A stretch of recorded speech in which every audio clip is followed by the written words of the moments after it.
Buenas tardes a todos. Buenas tardes. Perdona la demora, que había bastante tráfico para llegar. Esta hora es difícil porque es la hora del posalmuerzo, entonces ahora empiezo uno a cabecear y ahorita los turistas van voy a hacer una charla muy rápida para que no se duerman. No sé qué otra charla tengan a las 3 de la tarde hoy. Vamos a tratar de que sea cortito, 30, 35 minutos máximo. Si tienen preguntas, por favor las puedo responder de una vez o las dejan para el final para responderlas. Bueno, voy a hablarles hoy sobre cetoacidosis diabética. No vamos a hablar específicamente de la enfermedad como tal de diabetes, solamente de la complicación de la diabetes, específicamente tipo 1, pero también se puede presentar en diabetes tipo 2, pero más frecuente en diabetes tipo 1, la cetoacidosis diabética.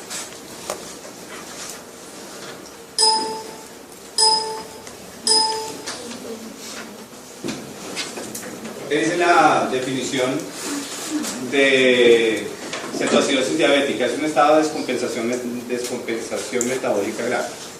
¿Qué tiene que ver? Sobreproducción de cuerpos cetónicos y cetoácidos, deficiencia absoluta o relativa de insulina, que es el problema principal, y efectos secundarios generados por las hormonas contrarreguladoras por esta deficiencia absoluta o relativa de insulina.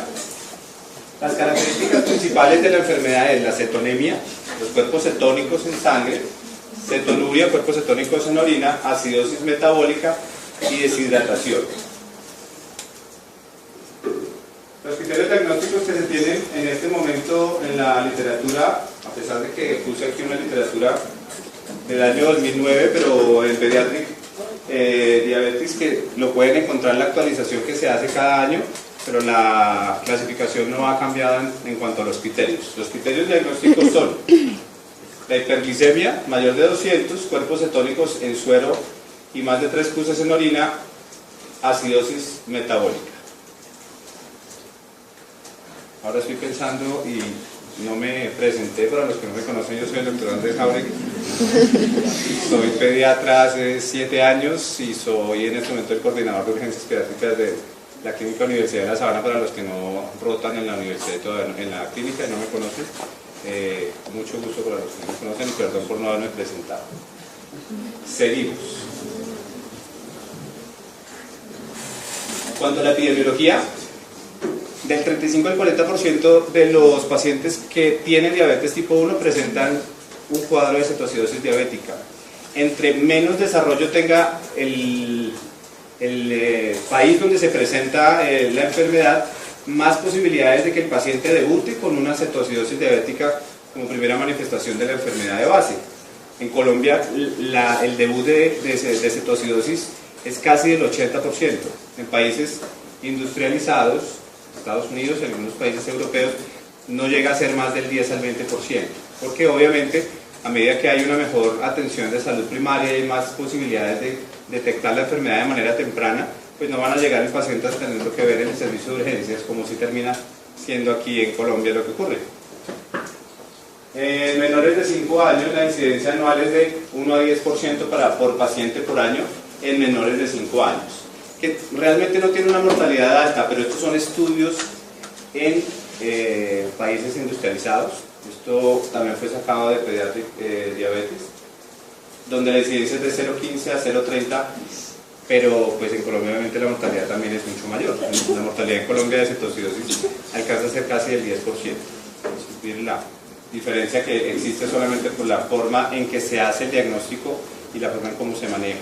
No tanto como nosotros manejamos a los pacientes, sino lo tardío que asisten a un servicio y lo complicados que pueden llegar a estar en algún momento es lo que aumenta el riesgo de mortalidad de estos pacientes. La morbilidad se relaciona con la gravedad de las alteraciones ácido-base y electrolíticas, que es lo que ocurre cuando llega un paciente al servicio de urgencias, y los jóvenes tienen 3 veces más riesgo de morir en la infancia que la población en general con diabetes tipo 1. El problema grave, y es generado directamente por el manejo que hagamos de estos pacientes, es que la mortalidad mayor de este porcentaje se presenta entre un 20 o 24% por edema cerebral. Y el edema cerebral no es por la patología de base, es por la forma en que se maneja el paciente, y de eso lo vamos a hablar ahorita.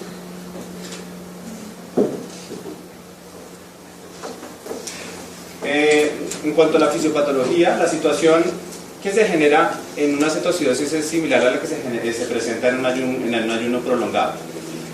Hay glucosa disponible, pero no hay insulina para metabolizarla. Aumentan los niveles de hormonas de contrarregulación, como glucagón, cortisol, somatotrofina, que contribuye a empeorar el desorden metabólico y es la razón de la sintomatología que se presenta. 3 mecanismos. La imposibilidad de transporte de glucosa a la célula, obviamente porque no hay insulina que se encargue de transportarla. La glucogenólisis, que es la generación de glucosa a partir de glucógeno en el hígado. Y la utilización de proteínas o gluconeogénesis de proteínas y de grasas para generar energía, ya viendo que hay glucosa disponible, pero no hay posibilidad de que la célula la pueda utilizar. El umbral de glucosa para que no se detecte en orina es de 180 miligramos por decilitro. Es decir, que si ustedes encuentran glucosuria en cualquier parcial de orina de pacientes al azar, si encuentran glucosuria, piensen que este paciente en algún momento puede tener una glucosa central mayor de 180. Entonces, glucosuria no es normal a ninguna edad.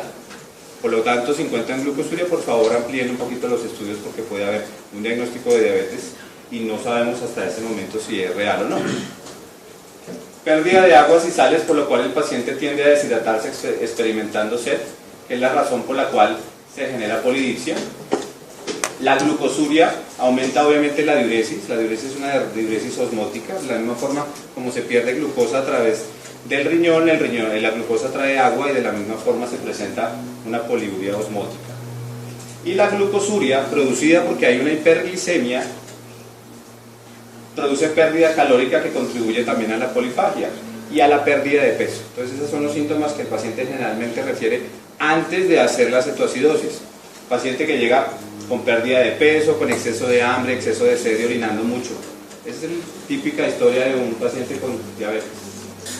Para que lo tengan en cuenta, no se les olvide. Hablando específicamente de diabetes y no de cetoacidosis diabetes. Hay una disminución de la relación de la insulina-glucagón, lo que produce disminución de la lipogénesis y aumento de la lipólisis. Entonces se deja de guardar grasa precisamente como elemento energético terminal para generar lipólisis, porque necesita inmediatamente absorción de energía de algún lado, y en este caso la grasa y las proteínas son lo primero de donde tomar de la mano. Los ácidos grasos libres pasan al hígado, donde se metabolizan por beta-oxidación, aumentando la producción de cuerpos cetóricos. Esa es la razón por la cual hay cuerpos cetóricos en sangre y en orina, especialmente ácido acetoacético y beta-hidroxibutírico. ¿Cuál es el otro cuerpo cetónico? Acetoacetato, muy bien. No se han dormido, muy bien. Esto lleva a una acumulación de sangre. Estos cuerpos cetóricos pues se van a eliminar por orina, por eso es que se encuentran en aumento como examen diagnóstico de cetoacidosis, teniendo en cuenta que el ayuno por sí solo induce cuerpos cetónicos en orina. Lo importante es más de 3 cruces, ténganlo en cuenta para cuando hagan diagnóstico de cetoacidosis. Estos cuerpos cetónicos hacen sales con los búferes de la sangre, generando disminución del bicarbonato plasmático, lo que va a disminuir el pH y por lo tanto aparición de acidosis metabólica. Entonces esto es un cuadro que se los trae así para que si quieren tomarle foto. Esto es básicamente lo que acabé de resumir. Hay un déficit final de insulina, lo que produce una disminución en la utilización de la glucosa a través de la célula, lo que incrementa las hormonas contrarreguladoras, en este caso glucagón, lo que va a producir una hiperglicemia, una glucosuria y por lo tanto sintomatología de este lado. Al incrementar los niveles de glucagón se va a generar lipólisis para obtener grasa como mecanismo de energía rápida, lo que va a llevar a movilización de ácidos grasos y lo que acabé de decir, cetonuria, acidosis, la diuresis osmótica que se genera por la glucosuria va a generar deshidratación y pérdida de electrolitos. Todo eso, claro, ¿cierto? No es tan difícil de... Y ustedes están mejor en la parte de fisiología, recuerdan un poquito más de lo que me acuerdo yo.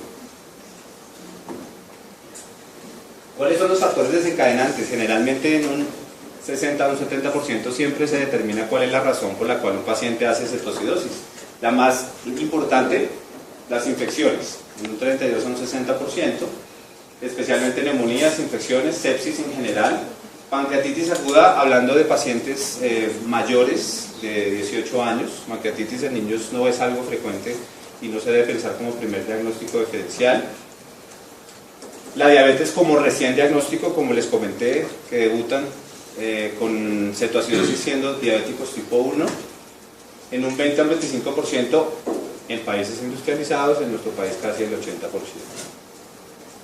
La omisión de insulina en pacientes que ya tienen diagnóstico, ya tienen insulina como tratamiento terapéutico de su diabetes, sea por bombas de insulina o sea por medicamento de aplicación subcutánea, que o se les olvida aplicárselo, o la EPS no le entregó el medicamento, o la bomba no funcionó, o simplemente una causa frecuente en adolescentes, se cansan de aplicarse el medicamento y si no están supervisados, simplemente dicen no me lo aplico y no me importa.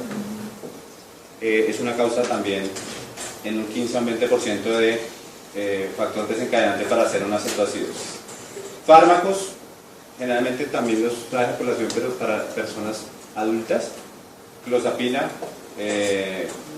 personas que están consumiendo cocaína y medicamentos como litio. Entonces, ¿cómo se manifiesta clínicamente? Además de los síntomas que ya les comenté sobre la diabetes, la hiperglicemia está generada por los síntomas de poliuria, polidipsia y nicturia. Si está acidótico, entonces va a estar hiperventilado, generando respiración de Kussmaul. ¿Alguna vez han visto la respiración de Kussmaul? ¿Cómo es? ¿Superficial o profunda? No, ¿Segura? para tener CO2, para eliminar más CO2. Ok, y entonces la respiración es... El paciente está hiperventilando, respira muy rápido, pero respira muy superficial. Esa es la respiración de Kussmaul. Dolor abdominal generado por la cetosis y por el grado de deshidratación, pues mucosas secas, sin lágrimas, pobre turgencia de la piel, pérdida aguda de peso y pobre perfusión, como en cualquier caso de deshidratación por la causa que sea. El olor dulce en el aliento, producto de las cetonas, ¿saben cómo le dicen al aliento de los diabéticos? De almendras. Olor a almendras amargas o olor a manzana o aliento dulce es el aliento que es característico de los pacientes que están en este cuadro. Y sí es cierto, a veces uno solamente piensa que puede ser esta posibilidad porque uno siente el olor en el aliento del paciente y uno no tenía ni idea que puede ser una cetoacidosis, y ahí es cuando le cuadra el diagnóstico de otras cosas. Todos los síntomas generados por la anorexia, por la deshidratación y por la cetosis es extrema taquicardia, náuseas, vómito, debilidad, alteraciones visuales, somnolencia, hipotermia, y raros, fiebre, shock y coma. Raros porque no es la forma de presentación, pero si un paciente llega choqueado al servicio y no tienen ni idea qué es lo que tiene, tomen lo que sea una glucometría, que puede ser una opción en una cetocidosis diabética. Aquí les puse este cosito que dice ojo, porque eso no lo encuentro en los libros, pero me lo enseñaron hace muchos años un profesor, y claramente me ha ayudado mucho para mi práctica clínica, y es, ojo con el grado de deshidratación que no corresponde a la cantidad de vómitos que ingresa el paciente. Ahora se convirtió en una rutina en los servicios de urgencias paciente que vomita por tomarle glucometría, pero pues la causa más frecuente de un niño vomitón no es una cetoacidosis, probablemente gastroenteritis y otras causas. Entonces la idea no es tomarle glucometría a todo niño que llega a vomitar en un servicio de urgencias. Entonces, pero sí párenle bolas al niño que está muy deshidratado, muy deshidratado, seco, cuando la mamá les ha dicho, doctor, el niño ha vomitado 2 veces, el niño ha vomitado 3 veces en 6 horas.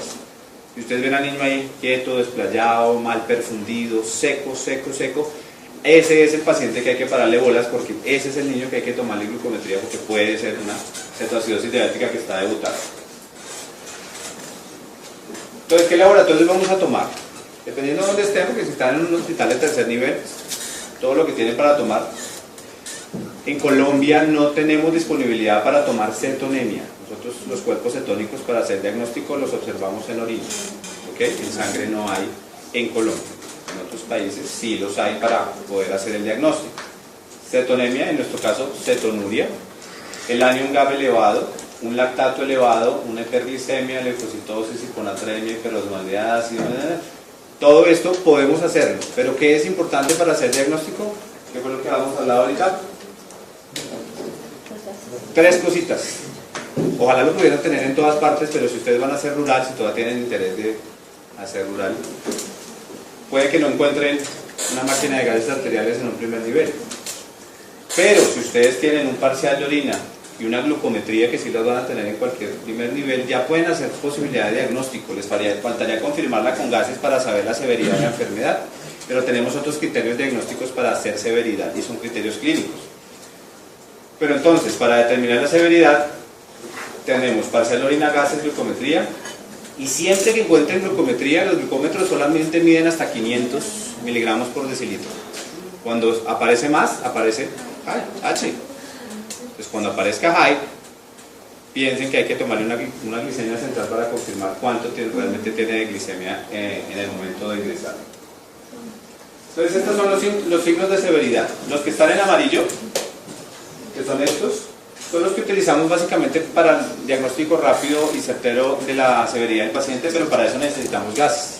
Entonces, un bicarbonato menor de 15, leve, menor de 10, moderado, y menor de 5, grave. Un pH de 7.3, de 7.2 y menor de 7.1 nos habla ya de grave, moderado, de leve, moderado o grave. En cuanto a gases, pero cuando no tengan gases disponibles, pues también les dejo esta tablita para que le tomen una foto, para que tengan en cuenta el déficit de volumen, la perfusión distal, su frecuencia cardíaca, presión arterial, estado mental, el valor de glucosa, sodio, BUN, y bueno, en este caso el anion GAP, que también lo podemos sacar si tenemos electrolitos, para saber qué grado de severidad tiene, y no necesitamos todavía tener gases. De todas maneras sigue siendo diagnóstico en las guías de todo el mundo que el diagnóstico debe hacerse con gases, pero si no los tiene, pues es una buena opción tener la parte clínica. ¿Cuáles son las medidas terapéuticas más importantes? Mejorar el volumen circulatorio y la perfusión, es decir, rehidratar al paciente, disminuir los niveles séricos de glucosa y la osmolaridad, mantenerla en un estado normal, disminuir niveles séricos y urinarios de cetonas a velocidad constante, y digo velocidad constante porque es una de las principales causas por las cuales se genera la complicación más importante que es edema cerebral. Corregir desequilibrios hidroelectríticos generados e identificar y tratar los eventos precipitantes. Entonces, en cuanto a las medidas terapéuticas, los líquidos y electrolitos, expansores de volumen, lo más importante, se pueden utilizar bolos de cristaloides, solución salina, lactato de Ringe, la que tengan a la mano. En la mayoría de las guías está la solución salina. En algunos casos recomiendan que el lactato de Ringe sea mejor que la solución salina. Cuando ingresa al espacio intravascular, ¿ustedes saben en qué se convierte el lactato de Ringe? ¿En? ¿En? Bicarbonato, muy bien. Entonces, el lactato de Ringe tiene un beneficio sobre la solución salina, porque cuando ingresa al espacio intravascular, el lactato de Ringe se convierte en bicarbonato. De alguna forma nos ayuda a modular un poquito, hace un efecto buffer que es transitorio, podría ser un poco mejor para la reexpansión de líquidos por el corto tiempo, al final de cuentas, que los cristaloides están en el espacio intravascular como expansor de volumen. Pero la solución salina, si es lo que tienen a la mano, está perfecta, no tiene ningún problema. Se colocan 1 o 2 bolos de 10 a 20 mililitros por kilo. En niños no hay inconveniente de que se utilicen bolos de 20 cc por kilo. En adultos o niños que no sabemos cómo están en su patología renal o cardiovascular, se prefiere que sean bolos más pequeños, precisamente porque no sabemos a qué tipo de paciente estamos compensando o descompensando. Pero en niños, la mayoría de los niños no son niños previamente sanos, por lo tanto, bolos de 20 cc por kilo están bien indicados. Deben pasarse entre 30 a 60 minutos y deshidratación.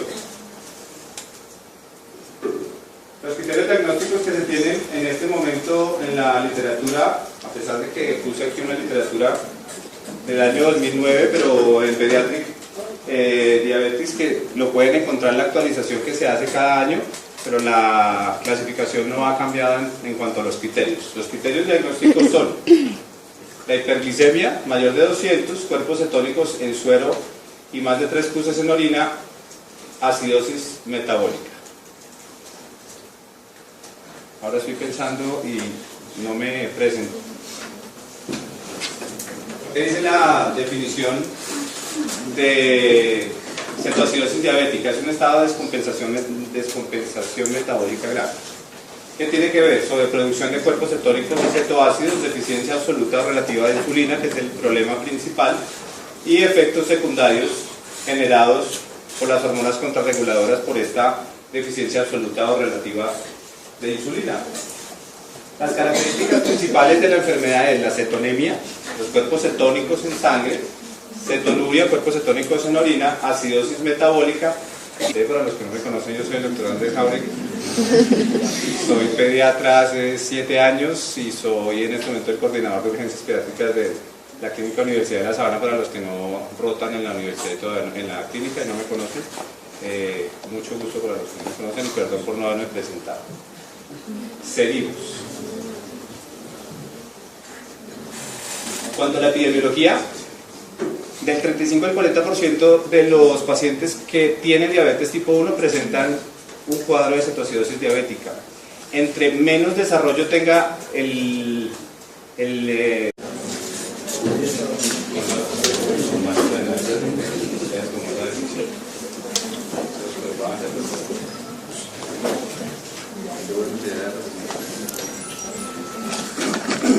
Buenas tardes a todos. Buenas tardes. Perdona la demora, que veas bastante tráfico para llegar. Esta hora es difícil porque es la hora del posalmuerzo, entonces ahora empieza uno a cabecear y ahorita los turistas más difícil. Entonces voy a hacer una charla muy rápida para que no se duerman. No sé qué otra charla tengan a las 3 de la tarde hoy. Vamos a tratar de que sea cortito, 30 o 35 minutos máximo. Si tienen preguntas, por favor las puedo responder de una vez o las dejan para el final para responderlas. Bueno, voy a hablarles hoy sobre cetoacidosis diabética. No vamos a hablar específicamente de la enfermedad como tal de diabetes, solamente de la complicación de la diabetes específicamente tipo 1, pero también se puede presentar en diabetes tipo 2, pero más frecuente es diabetes tipo 1, la cetoacidosis diabética.